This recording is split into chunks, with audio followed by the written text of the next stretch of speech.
ठीक हो?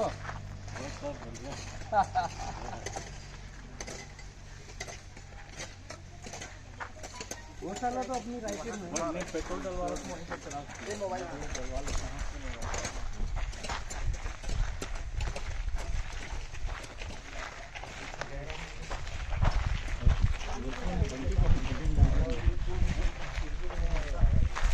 ये वाला जो चुनखड़ है ना सिंह साहब, आपको ख्याल होगा कि हिंदुस्तान में अगर केले की बात होती है तो सबसे ज़्यादा है महाराष्ट्र जलगांव, और अगर एक्सपोर्ट की और क्वालिटी की बात होती है तो वो है आंध्रा।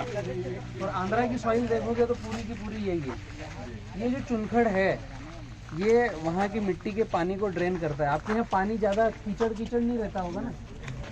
ये हिंदुस्तान में अगर एक्सपोर्ट की बात की जाती ना तो केवल आंध्रा एक नंबर पे नाम आता है, और वहाँ पर भी अब सिगाटो का आ रहा है। तो सारे बायर समझ रहे हैं कि हम कहाँ पर जाएं और कहाँ से साइजेबल माल उठाएं।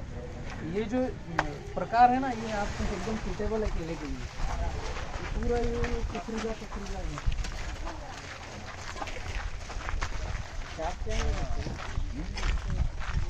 हाँ, 2 जगह अंदर उतना नहीं, लेकिन प्रचार तो वही है। अलग अलग फील्ड में है। यहाँ एक सीताफल वाला प्लाट दिखाऊंगा, उसमें वही बड़े बड़े उससे बड़े बड़े यहाँ 2 प्लाट है जिसमें सीताफल लगा हुआ है। हाँ हाँ। ये अभी जो यूपी से फोटो भेजा गया था दिवाकर राय जी के वहाँ से, ये क्षेत्र वाइज रहता है। ये जैसे मिर्च में डाईबैक बोल रहे हैं इसको, क्या बोलते हैं आप? कीमोफोरा। कीमोफोरा ना। ये ज़्यादा बारिश होकर के जैसे ही धूप आई और रात को पानी की ओस गिरी तो केला है या आपका मिर्च है या टमाटर है, ये उनमें फंगस की एक लेयर चढ़ेगी। जैसे इसको स्क्रैच लग गया अब रात में यहाँ पर फंगस आ जाएगी। वो पहुँच गए। मिर्ची तोड़ना या स्क्रैच लगना, जैसे ये बताते हैं ये फंगस के ऊपर में ये भी रोए आ जाएंगे। ब्लैक है। ये हाथ पे लगा, जैसे पानी गिर रहा है तो ये हाथ में लग गया। अब ये दूसरे प्लांट में गया तो ये वहाँ भी वो करेगा। ये ऐसे क्लोरोफिल खाते जाता है, ये डंडी को पूरा खा जाएगा। ये फंगस ही फैल गया। ये इधर दिखा यहाँ पे, ये जैसे ऊपर की स्किन को खाते खाते जाएगा, ये पूरा खा जाएगा। इस समय हम क्या करते हैं, जैसे मिर्ची का साइज है ना, माल थोड़ा ही रोकते हैं। पहले फंगीसाइड का स्प्रे करते हैं, फिर माल तोड़ते हैं, फिर फंगीसाइड का स्प्रे करते हैं। क्योंकि मजदूर जितना खेत में चल फिर कर रहा है, जितना लग रहा है उसको उतना फैलते जाएगा। विशेष क्या उपयोग करते हैं इसमें?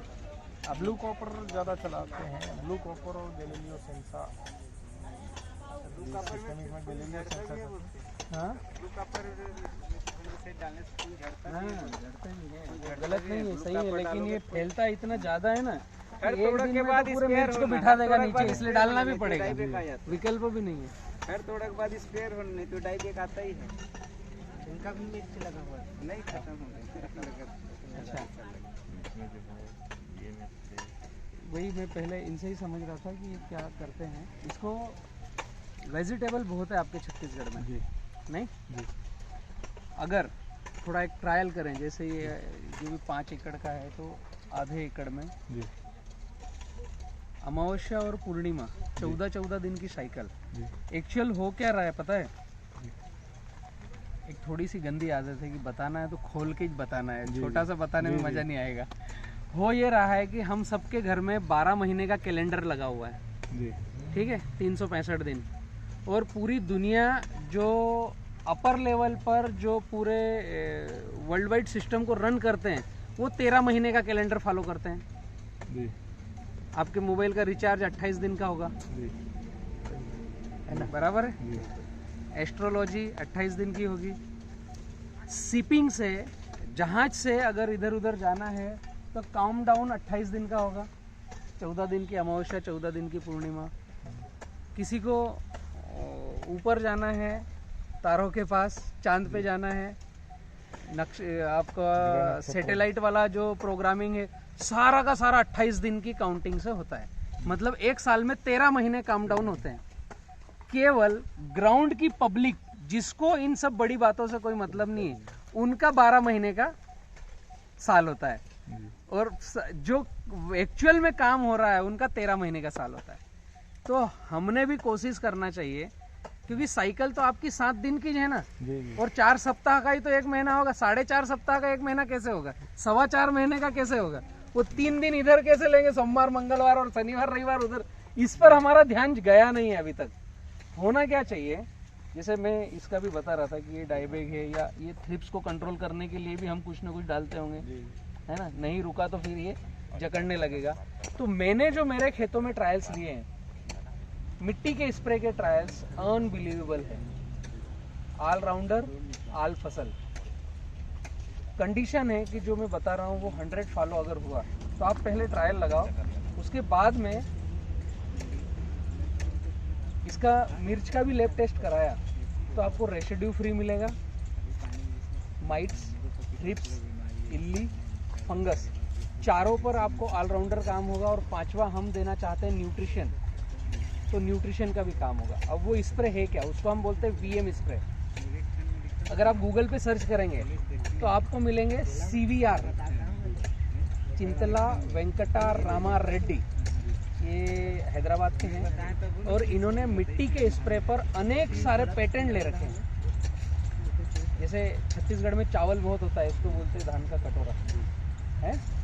चावल का एक चिंतला जी का पेटेंट है कि चावल नर्सरी से लेकर कटने तक, नर्सरी फिर प्लांटेशन फिर उसकी उम्र, केवल पानी देना है और मिट्टी का स्प्रे करना है। उस चावल की जो गुणवत्ता बनती है उससे अगर किसी को नेत्र रोग है वो दूर होता है, चश्मा निकल जाएगा आपका वो चावल खाने से। लेकिन उस चावल पे स्प्रे कौन सा होना चाहिए, मिट्टी का। ये पेटेंट ले रखा है, ये वर्ल्ड वाइड पेटेंट है और उसको चिंतला जी ने हिंदुस्तान के लिए फ्री कर रखा है। हिंदुस्तान के बाहर अगर चावल पर कोई मिट्टी का स्प्रे करता है तो चिंतला जी को रॉयल्टी जाएगी। साइंटिफिक बात कर रहा हूँ मैं, पेटेंटेड है। और ये 2024 तक बाकी पेटेंट, इनका 20 साल का पेटेंट था। दुविधा ये है कि ऐसी बातें मार्केट में जाती नहीं है। एक उदाहरण दिए तो वही स्प्रे अगर आप मिर्च पे करोगे 28 दिन में, 14 दिन में एक बार, 28 दिन में 2 बार। करना क्या है, 200 लीटर पानी, उसमें जंगल की 20 किलो मिट्टी, कम से कम 30 किलो हुआ तो भी चलेगा, 20 मिनिमम, और 200 ग्राम वाइसोनोमेटा। मिट्टी कहाँ की लेना है, जंगल की, खेत की नहीं, जहाँ कल्टीवेशन किया, यूरिया डीएपी पोटाश डाला वो नहीं। इसको 24 से 36 घंटे रखना है, 1-2 बार हिलाना है। और जब भी स्प्रे करना है कप्पड़ छान कर लिया ताकि नोजल पे अटकेगा नहीं, 2 बार कप्पड़ छान कर लिया। लेकिन गाद जाना चाहिए, मटमेला जाना चाहिए, और उसका सिंपल सा स्प्रे कर दिया। कोई सी भी फसल हो, यूपी में कई सारे ट्रायल प्लॉट है जहाँ पर बैंगन हो रहा है। मैं धान में किया है, आपने किया है बैंगन में आपने समझा होगा ये सुंडी कितना लगता है, बहुत ज्यादा, 0 सुंडी, बहुत पागल कर देता है, दिखेगा पर खा नहीं पाएगा। शुरुआत में खाने की कोशिश करेगा लेकिन डाइजेस्ट नहीं कर पाएगा। ये हुआ वीएम स्प्रे। लेकिन मिट्टी अब हम लेंगे जंगल की, तो जंगल की लेना है जहाँ कल्टीवेशन नहीं, जहाँ यूरिया डीएपी पोटाश नहीं डला। उसको 5 से 7 फीट गहरा गड्ढा करना है और ऊपर से नीचे तक की छील कर मिट्टी लेना है। हाँ, ऊपर की लेयर से नीचे की लेयर तक की पूरी छील के 20-22 किलो आनी चाहिए। अब उस गड्ढे को भले से आप ढक करके रख दो, उसमें पानी अंदर नहीं जाए और अंधेरा रहना चाहिए। वो गड्ढा आप बार बार काम में ले सकते हो, कभी भी स्प्रे करना। अब हमें लग रहा है कि इसमें कीमोफोरा आ गया है, थ्रिप्स आ गया है, इल्ली आ गई है, तो एक स्प्रे आपके मन पसंद करो, अल्टरनेट स्प्रे मिट्टी का करो, 14 दिन, मतलब 7 तो आपका स्प्रे शेड्यूल पूरा हो गया आधा। भाई वेजिटेबल में मैक्सिमम 7 दिन, मैंने तो छत्तीसगढ़ में देखा 4 दिन में, 3 दिन में स्प्रे कर देते हैं, है ना। तो 14 दिन में फिक्स कर लो कि 4 सप्ताह में 2 स्प्रे वीएम स्प्रे होंगे। बाकी जो एग्रोनॉमिस्ट आपको बोलता है बीच में वो स्प्रे करो।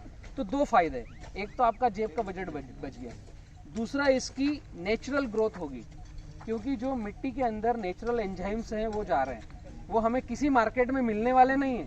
बैक्टीरिया और एंजाइम कभी मार्केट में मिलेंगे नहीं। तीसरा, बीच में अल्टरनेट आपके मनपसंद, आपको जो एग्रोनॉमिस्ट गाइड कर रहा है उसके स्प्रे करो, ताकि आपको भी लगे कि मैं सही काम कर रहा हूँ। मिट्टी के स्प्रे में जाने में ऐसा लगता है कहीं मैं गलत तो नहीं कर रहा हूँ, फसल तो ना बिगड़ जाए। चौथा और मुद्दे की बात, ये हमारे वेजिटेबल जो भी खाएगा वो कैंसर फ्री रहेंगे। वो उसको हटाते रहेगा। जब भी मिट्टी का स्प्रे जाएगा, पूरी दुनिया में केवल मृदा ऐसी है कि जिसमें कुछ भी डालो वो सोख लेती है उसको। आपकी किसी भी फैक्ट्री का केमिकल हो, किसी भी फैक्ट्री की दवाई हो, कुछ भी हो, तो वो सोख लेता है। मिट्टी का स्प्रे जैसे गया तो आपने जितने भी केमिकल डाले हैं वो रिसाइकल हो गए। अब अगला केमिकल आपका फिर से वही काम करेगा, वरना आपको हमेशा डोज बढ़ा करके स्प्रे करना पड़ेगा। बात एकदम छोटी सी, इसको ट्रायल लिया ना तो जादू जैसा रिजल्ट होगा। आज ही कराता हूँ। हाँ, मिट्टी जैसे बरसात उसको 24 से 36 घंटे रखना पड़ेगा। उस पर जंगल है वो। निकालना कैसे? जैसे मिट्टी हम बरसात में हाँ। बरसात हो गया भर जाता है, तो उसको निकाल के रख सकते हैं? नहीं नहीं नहीं, रखना कभी नहीं है। एक्चुअली इसका साइंस है महावीर भाई। जैसे हमने गड्ढा किया, आप भी पूछ रहे हैं निकालना कैसे, गड्ढा कर लिया तो पहली बार का गड्ढा तो वही सारी मिट्टी काम में आ गई, क्योंकि वो ऊपर से नीचे तक का है, उसी को काम में ले लेंगे। अब उस गड्ढे को कॉर्नर बना दो, मेड़ बना दो, ताकि बारिश हो तो उसके अंदर पानी जाना नहीं चाहिए, और पूरा एयर टाइट सील ढक करके रखो, न रोशनी जाए। तो चला जाता है। नहीं, सीपेज जाने दो ना, ऐसे तो मिट्टी में तो नमी रहती ही है, सीपेज जाएगा वो चलेगा, लेकिन रोशनी नहीं जाना चाहिए, और एक धूप जैसी बनी हुई रहना चाहिए, ताकि वहाँ का इकोसिस्टम कंटिन्यू रहे। हम उसी गड्ढे को रिपीट अगर यूज करें तो वो ज्यादा दिन रखना नहीं है, वहीं से निकाल के लाना है। साइंस से ये ना कि वही हमें इकोसिस्टम चाहिए ऊपर से नीचे तक का। बरसात की खूब ज़्यादा बरसात हो जाती है तो 2 महीना कम से कम उपयोग के लिए निकाल सकते हैं। वहीं से निकालो ना, गड्ढे से ही निकालो, बाहर निकालने की बजाय गड्ढे से निकालो। उसी कारण से 2 महीना हाँ, लगता है हम लोग थोड़ा वो सा। चलेगा, बरसात वो गड्ढे से ही निकालो। भैया अगर वो गड्ढे से जैसे कीचड़ कीचड़ निकले बारिश के समय में, उसका 1 फीट 1.5 फीट तक नमी रहती उसकी जो गड्ढा है ना, उसकी मेड़ बना दो ताकि बारिश जाए ना। अब आउटसाइड बारिश का सीपेज जा रहा है वो बात अलग है, बारिश पूरी उसमें ना घुसे, क्योंकि बारिश में तो पूरी मिट्टी आप कहीं से भी निकालोगे, मॉइस्चर वाली रहेगी।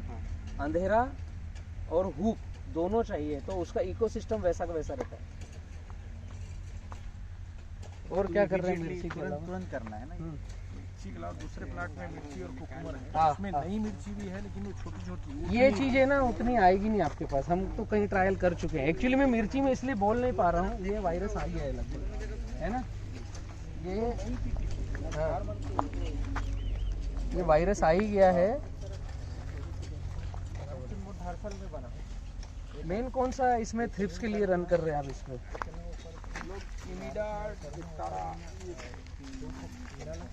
डेलिकेट और स्पिनोसाइड जो है उसका प्रयोग किया थ्रिप्स में, सबसे बढ़िया रिजल्ट। और स्पिनोसाइड को एक सिंगल आप वीएम स्प्रे कीजिए, और एक जब स्पिनोसाइड का स्प्रे लेंगे, वो ट्रेशर में भी है, डेलिकेट में भी वही कंटेंट है। स्पिनोसाइड लिया तो उसमें वाइसोनोमेटा ऐड कीजिए, उसका 4 गुना रिजल्ट होगा। वो बना हुआ था पहले कॉटन की इल्ली के लिए, उसमें कॉटन का ही वो फोटो दिखेगा आपको, वो छोटा आता है, 65 ml का आएगा, एक 200 लीटर पानी के लिए। लेकिन थ्रिप्स के लिए आज तक हिंदुस्तान में उसके जैसा मैंने मॉलिक्यूल देखा नहीं, और वो रेसिड्यू फ्री है, उसमें ग्रीन टैग है। हाँ, गन्ने के रस से बनता है, और वो डव एग्रो का पेटेंट प्रोडक्ट है। डेलिकेट आता है, डेलीगेट आए ना, हाँ, उसी का डेलिकेट है। मैं उसको भी पपीता में डाल रहा हूँ। हाँ, थ्रिप्स के लिए सबसे अचूक थ्रिप्स और इल्ली सबसे अच्छा उपाय है। और उसके साथ अपने 1 लीटर में 1 ग्राम वाइसोनोमेटा लिया तो उसका 4 गुना रिजल्ट आएगा, क्योंकि वाइसोनोमेटा भी गन्ने के रस से बना है, और वो स्पिनोसाइड भी गन्ने के रस से ही बना है। ये बी किसान का प्रोडक्ट है, इसके अंदर सुक्रोज आएगा और गोअर्क आएगा, ये महावीर भाई बताएंगे आपको। चले, वो डेलीगेट 180 ml का आता है एक डब्बा। हाँ, तो उसको 1 ड्रम में डालने को बोलते हैं, यानी उन लोग ज़्यादा बताते हैं। यानी 12 ml बताते रहे हैं, 2 चीज बताया है। 9 से 10 ml डालते हैं, तो 6 ml का वो 12 ml बता रहे हैं, तो डबल हो गया। स्पिनोसाइड जो है ना ट्रेशर, वो 65 ml की डिब्बी आती है, और डेलिकेट इन्होंने बड़ा पाउच कर दिया है, तो इसलिए वो पूरा डालने को बोलते हैं, तो उसके परसेंटेज वाइज चेंज है उसमें।